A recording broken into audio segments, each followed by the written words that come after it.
Joaquin Castro of Texas. Thank you, Chairman.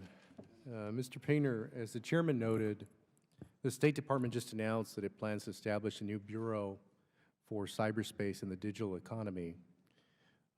Although elevating the issue of cyber diplomacy is positive, it strikes me as odd that the Bureau would report to the Undersecretary for Economic Growth, Energy, and the Environment rather than the Undersecretary for Political Affairs. Would the new Assistant Secretary be able to focus on the full range of cybersecurity and other critical issues under this arrangement? I quite agree with you. I think that that's not the ideal arrangement. I think the Undersecretary for Economic Affairs, by their title and their responsibilities, really has to have that economic perspective. That's an important perspective, to be sure.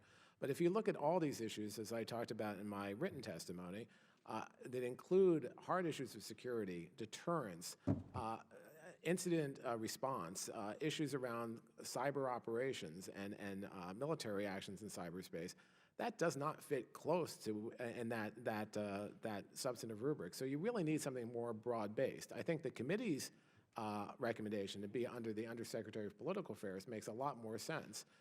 It is a neutral reporting chain. It can deal with security issues, human rights issues, but also don't fit. There are sometimes conflicts between human rights issues and economic issues, for instance, and security issues and economic issues. You want a place where you can have full voice of all those issues, particularly the security issues that are really facing us today. And so I would say that I applaud the fact that they have taken action. I think it's great they're elevating it. That's exactly what should be done.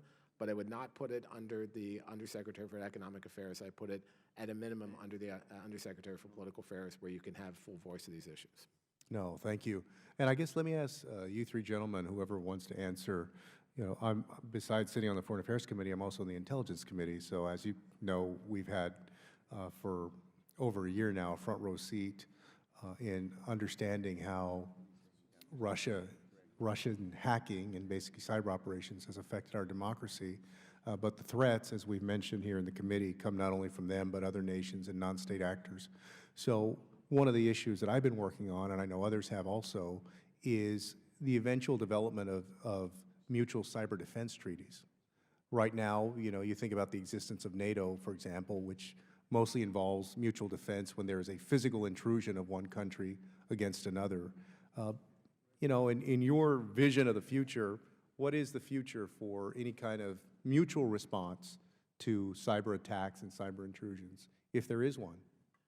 Look, I think that's paramount, actually. I think that as we look at sharpening our deterrence tools, one of the things we need to do is work with like-minded partners who can act together to sanction bad actors in cyberspace. And whether it's done by a treaty or it's some more loose arrangement, which I think might be more flexible and valuable in this case, like we did with, for instance, the Proliferation Security Initiative or in money laundering or other areas, which I think probably may work better in the short term, that's important. I can also say that some bilateral arrangements, like with Australia and others, on larger defense issues, we've added cyber to that and said that mutual defense treaties with those organizations would also involve cyber, and NATO has stepped up their game on cyber, including it in the last summit, declaring it a domain. I would just say I think it's a great idea, Congressman, to be pushing those kinds of arrangements. I would try to distinguish at times between when the treaty would come into effect during a crisis and in steady state. And I wouldn't want to just reserve it for when things get hot. I'd want to make sure that the information sharing, the work is happening on a steady state basis, so you never have to really invoke the ones in a crisis. Sure. Just to briefly add to those comments of both of my fellow witnesses, which I agree with, you know, I absolutely think it's a good idea. You know, as I mentioned, I mean, it's clear we need all the tools in the tool shed, as Mr. Painter testified earlier, and multilateral agreements and vehicles are really important. And you know, as well as the work that's been done at NATO, certainly at a higher level, there have been some good agreements made in these areas at the G7 and G20, and then also if you look at, you know, other tools like the Budapest Convention on Cybercrime, for instance, there are ways to work together on these issues. And it strikes me right now as a big gap or void in our defense, really, that this is not fully fleshed out, essentially, that there is no kind of comprehensive agreement among friendly nations, at least, or even, you know, strong bilateral agreements. to on a mutual cyber response, and what exactly, when you would respond and how you would respond, whether that involves private companies, for example, in the United States. So my time is up, but thank you, gentlemen, for your testimony.